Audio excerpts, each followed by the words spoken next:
Good morning. Welcome to the Brew Friday edition. That means Paulina Likos is with us. We are going to discuss a few stocks today. Constellation Energy and Nike shares pop while FedEx shares plummet. Let's see what's behind all this news after the bell.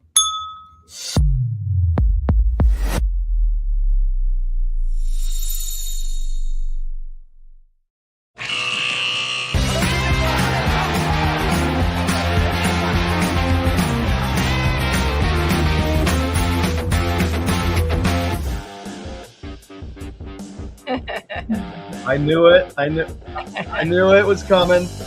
I was waiting for it. Oh, I gotta tell you, I can't wait to have my own music someday. Oh yeah, it's coming. It's coming. This week. Paulina, hello. Hey, welcome guys. to the weekend again. It's Friday once again. How are you? I'm great. Happy it's the end of the week. Yeah, Yes. I know. Me too. We have two winners, one loser, huh, today? Yep, I really liked your headline at the top. That was a good one. You did? Okay. Yeah. Thank you. Well, I got a lot of help from someone. That's you. So let's start. You want to start with Constellation Energy? Sure. Well, let me just say something. In my whole career as a trader, I've always found energy stocks to give me anxiety. Why? Isn't that weird? Okay, give it to us. Why is that? I don't know. I feel that they are hardly ever volatile, which traders like, market maker traders like, and they just seem so staid and boring and just there. And I don't know. They give me the heebie-jeebies. Okay, we're going with it. Is that a word? Did I just make that up? I don't know. Anyway, I don't have any hard, ill will against Constellation Energy. I think it's a cool name. But they just give me the heebie-jeebies. So Paulina's going to educate me here. So I will say though, with quantum computing coming up, and already they're trying to figure out new sources of energy, we're going to see a total diversified avenue of how we get some volatility then. And hopefully they'll come to Hollywood because our grid just keeps shutting down. Your grid sucks, Molly. You know that. Oh, doesn't it? I know. Doesn't it? All right, sorry. Let's let Paulina say a couple words. She's so sweet. Paulina. And she never wants to interrupt. Let's let her say some stuff. Well, you guys are bringing up really important points, and Molly talking about alternative sources of energy. This piece of news alludes to that basically. Mhm. So the topic here is Constellation Energy. Its stock surged about 15%. Why? Because it's announcing a nuclear energy operation partnership with Microsoft. So let's dig into the details. So Constellation Energy is planning to restart its nuclear reactor at its 3 Mile Island nuclear power plant, and all of this to supply Microsoft's data centers. Mm-hmm. We talked about, I think a few weeks ago, maybe a month ago, that there is a lot of these AI players, they're looking for alternative sources of energy to power the massive, demand for AI, given that the existing grid is not going to be enough in the future in order to power all these, really energy intensive processes and so forth. Mm-hmm. So I think this is important because it marks Constellation's, largest ever power purchase agreement with Microsoft. That's why the stock went up, and the stock is up 100% year to date. So yeah, and I also think it's important because it shows that nuclear energy is a cleaner form of energy, and it's gaining more acceptance despite, people might get scared when you say nuclear energy. Yeah, I had to look it up. Go ahead, Mal. Sorry. Well, it also has a higher energy density, so there's a lower impact, and it's also reliable. So and it also runs 24 hours a day. But as Einstein says, it's a hell of a way to boil water. Yeah, right. So there's two types of nuclear energy that I just learned about this second: nuclear fission and nuclear fusion. So they're both different.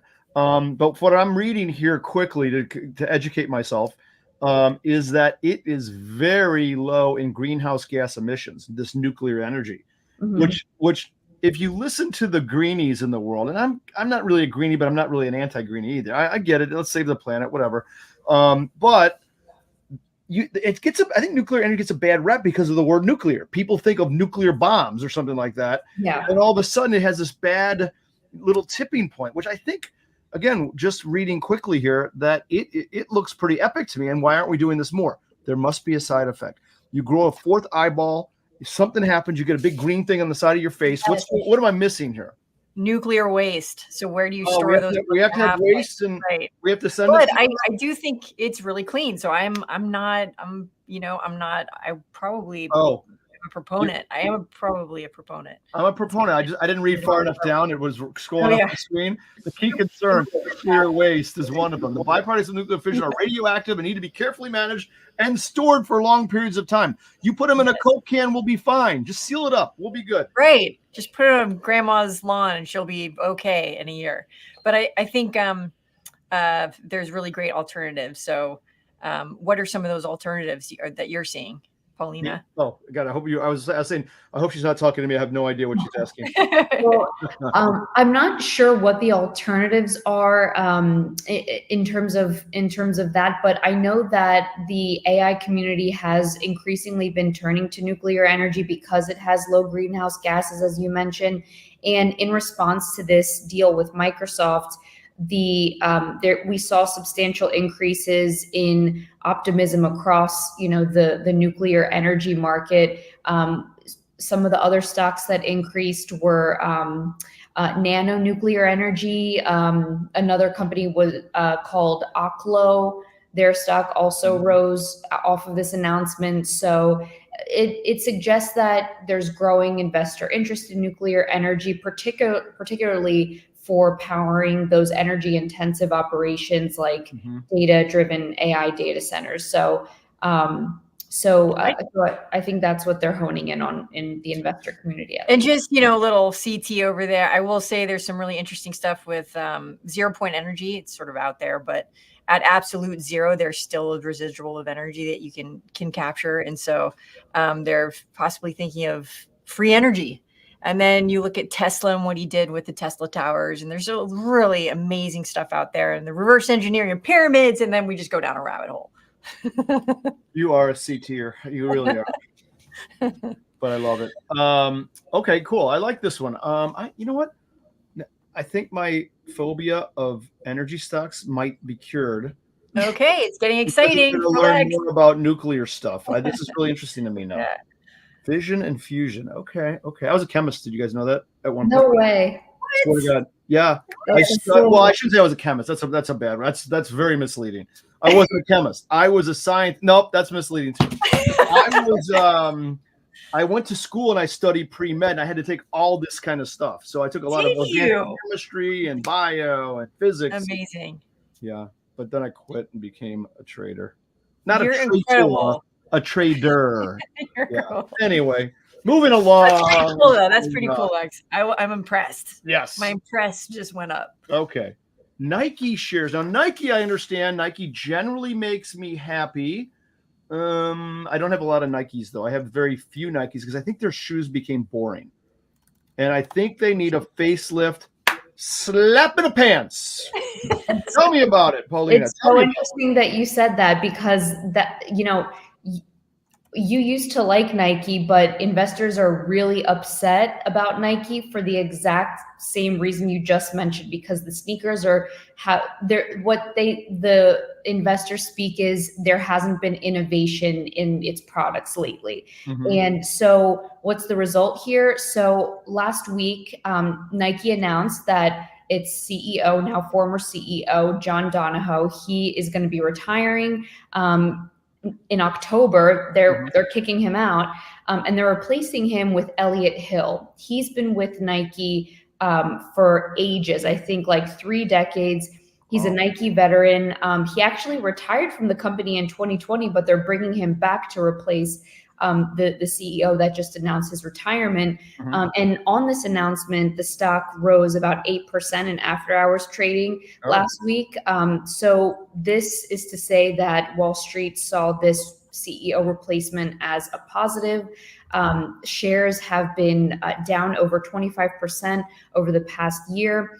And analysts and investors, they're just really excited about Hill coming in because he knows product, he knows Nike. So the hope is he's going to bring back that competitive edge that Nike has been losing. Of course, we know, we've talked about this in the past, that there's so much innovation happening, from Hoka to On to all these players that are coming in and chipping away at Nike's leadership. And that's why we're seeing Nike stock, not do well over the past year. Okay. I'm sorry. What was the gentleman's name who's coming back to take over? He was the veteran. Elliot Hill is his name. Elliot Hill. Okay. I wonder if he's going to get a good pay package. I would hope so. I think he's getting a few more shares. That's what I'm going to go with. Right. I thought this was really cool. They have a program, because I'm in LA, and so what you drive, any day you drive, there's lines around the block for some of these shoes, and they're these exclusive drops. Wait, the Nike shoes? Or any kind of brands. There's always some brand. So they'll buy these shoes and then they'll sit on them, and then when they become scarce, they'll go resell them. It's like a whole business. So it's SNKRS, which is really interesting. They also have Nike by You, which is customizing your own shoe. I think Converse and a lot of others did, but I think those are really good. But it'll be interesting to see what kind of new categories they come out with. Right. Sorry. I never count Nike out of the game, though, right? They find ways of reinventing themselves somehow, always. And listen, they've got so much money now. Back in the days when Phil Knight was there, when they finally got Michael Jordan, Chicago favorite, to sign with them, that was a big deal for them. And I loved that they paid the penalties for the red shoe. That's right. Because it was illegal. I love that. Yeah. So that kind of turned Nike into, I think, iconic all of a sudden, in my opinion. I mean, it might have been, a couple new little fluvels along the way as well. But they have the ability, in my opinion, to really reinvent themselves. I don't know this guy from anyone. I'm sure he's very good. He's been there for so long, this new CEO. It'd be interesting to see what they're going to do, because here's what's happening in the sneaker world. Not only is it kind of a fashion statement, because all the athleisure that you get to wear nowadays, and you wear those kind of shoes. I wear sneakers all the time, right? I'm like an old dude who shouldn't be wearing sneakers. I should probably be wearing like someone with a cane or something. No, but I probably have 100 pairs of sneakers in my closet easily. But they're not all Nikes. They're all different kinds, because I like the way they look. They're kind of funky, they're hip, they're comfortable. I don't think that's going away anytime soon, really. Interesting, Paulina made reference.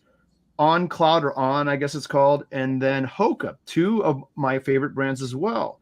Are they a big risk to Nike? Are they a big competitor in their shoe space, or are they just kind of peripheral? What do you think? Well, they've been coming onto the scene really quick, hard, and fast. And that's because they've been able to do what Nike hasn't been able to do recently. And that is keep innovating their products, so customers keep buying and buying their shoes. Like it could be little things, for example, like making the soles of the feet more soft, or having different versions of different sneakers for different purposes. Like if you're a runner, or you just want to wear them, as a casual walker every day, or what have you. So that's an example of product innovation, where they're able to keep innovating their products and marketing them in different ways. Nike has been slow in that department, and as a result, these players are coming in. Obviously, they're a lot smaller than Nike. Nike is no doubt a leader, but if unattended, the leaders can fall, as we've seen, throughout history. So the idea here is Elliot Hill, who knows the product really well, is going to come in and hopefully address all these growth challenges and product challenges, and hopefully he'll have a turnaround here. And to the pride, there's something called Nike Adapt, so we'll keep an eye on that. But it's technology that's lacing technology, so they're starting to dip their toe in. And I remember when I worked at Quicksilver, they brought in some Nike guys, and I worked directly with them, and they were saying that they were inventing. This was a while ago, but they were inventing using burn victims. When you transfer them from bed to bed, there's these little little cells so that you don't hurt, but they were using that on a flip-flop, so that you get this real life experience of walking on the beach without.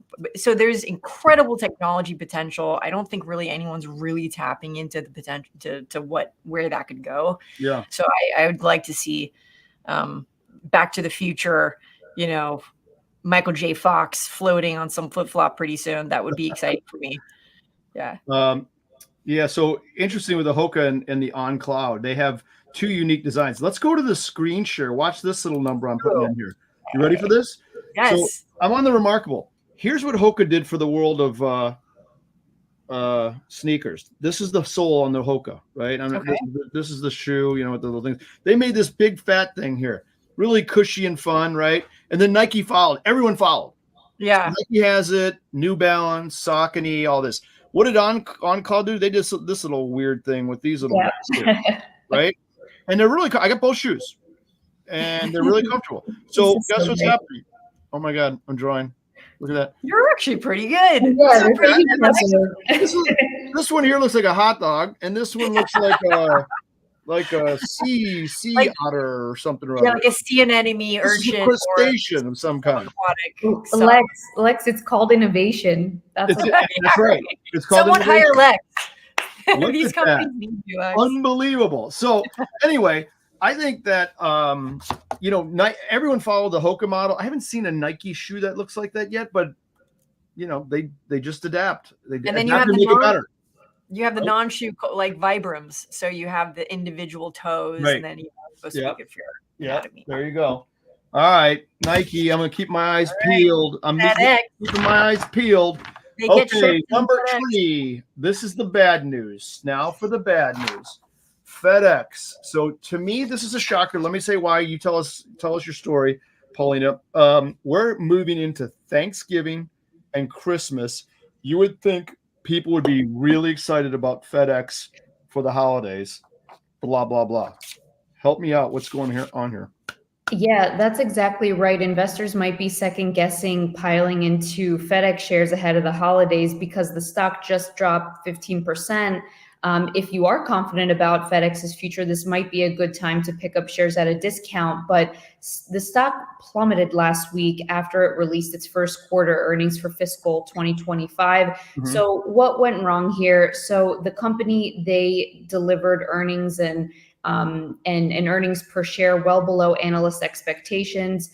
And this actually had a result on the broader market. So after FedEx reported the broader S&P declined, mm-hmm. the Dow and the NASDAQ, they all ticked lower. So some of the reasons for this weak performance for the quarter was there was lower customer demand for higher margin priority services, and there was higher demand for lower margin services. So that's to say that there were, fewer people who were, demanding more expensive services. And also there was one less operating day in the quarter. So that also had a bad impact there. But and then on top of that, FedEx, they lowered their fiscal 2025 earnings guidance. And whenever you have a bad quarter and you lower your guidance, that's almost a guarantee for the stock to fall.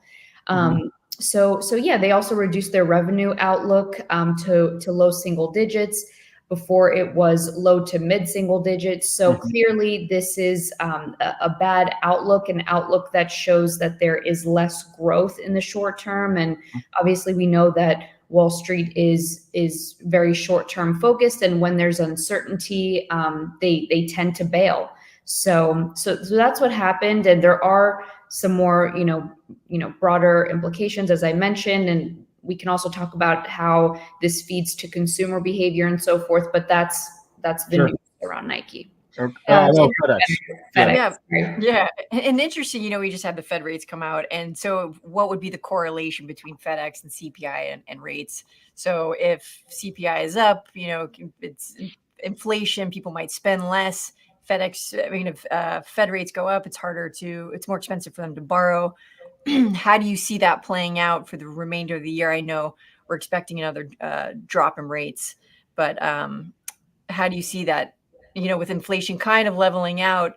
I do anticipate this is probably going to be a good holiday, but I do think we're going to have the elections. There's going to be a lot of uncertainty. So where do you think that's either one of you headed? Well, I think that investors kind of took the last rate cut in two different ways.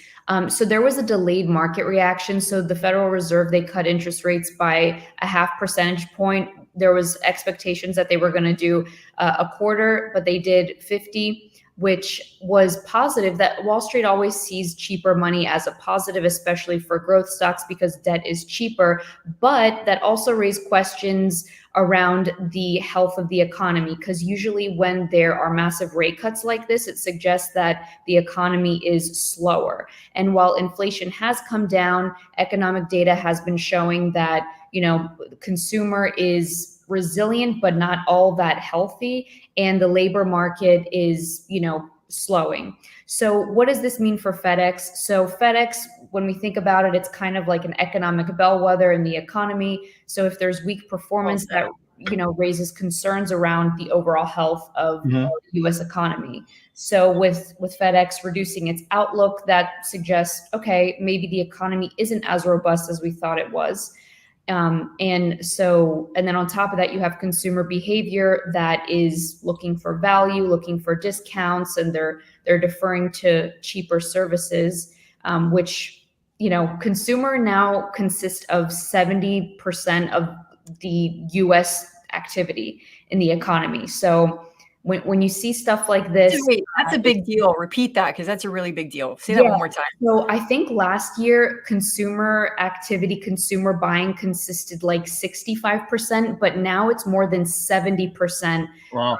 Or maybe like 70 to 72% of GDP, gross domestic product, which is like the growth of economic activity, Right. Which is crazy. So the fact that the consumer is, not doing that well, it's bad for like so many different market sectors. And we've seen that this past earnings season. So did it have a pity party with UPS as well? Do we know if UPS took the tanks? I think it did. I'm looking at the stock charts. I think it's been reduced as well. I'm trying to get the time frame here. It was probably a little bit earlier. UPS took a little dive. I'm looking at a 1 month chart here. Sorry. They're all down not that much. It's not super significant. Nothing like 15%. Any chance, Paulina, that their woes aren't macro related, but related to something like Amazon just absorbing the living Nike chicken sticks out of everything? Good point. I mean, Amazon is everywhere, and I understand that they are taking the lead in shipping and this sort of thing. Is there an impetus there as well? I think that is absolutely a huge risk for FedEx. Amazon has been growing its logistics network. It went from a nationalized network to a regional network, and that's a huge strategic advantage for Amazon because it's able to reach customers in different regions. But that means with the regionalization strategy, they're able to reduce shipping costs, reduce delivery times, and get products so with AI is a huge part of their regionalization strategy, and their massive database of all of the Prime members. They're able to track the preferences and the buying behaviors, and they're able to position products in certain regions and predict what items their customers want. So as a result of that, really strong network, they're able to beat a FedEx and a UPS in getting items to people's doorsteps quicker, cheaper, and maybe the same day. So it's hard to beat a strategy like that. Right. And then can I Here we go. Here comes the CT side of it. Go ahead. All right. He's got to go though, so we got to be quick.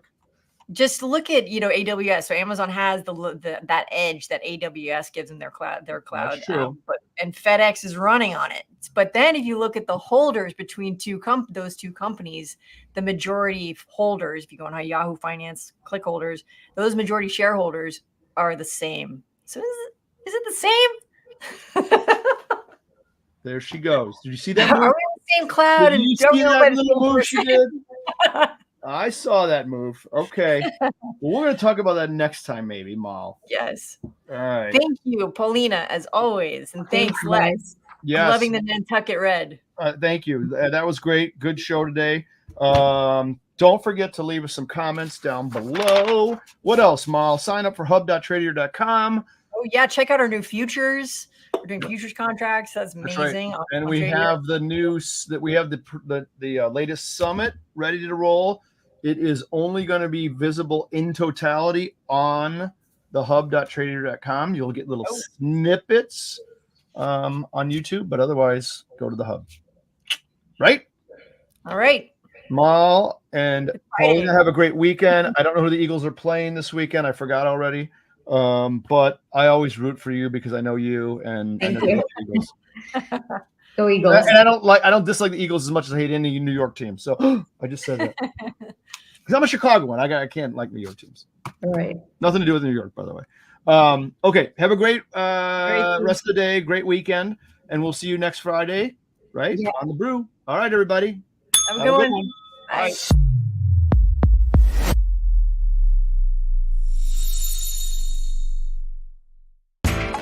You know how the financial world goes. Here comes the buzzkill.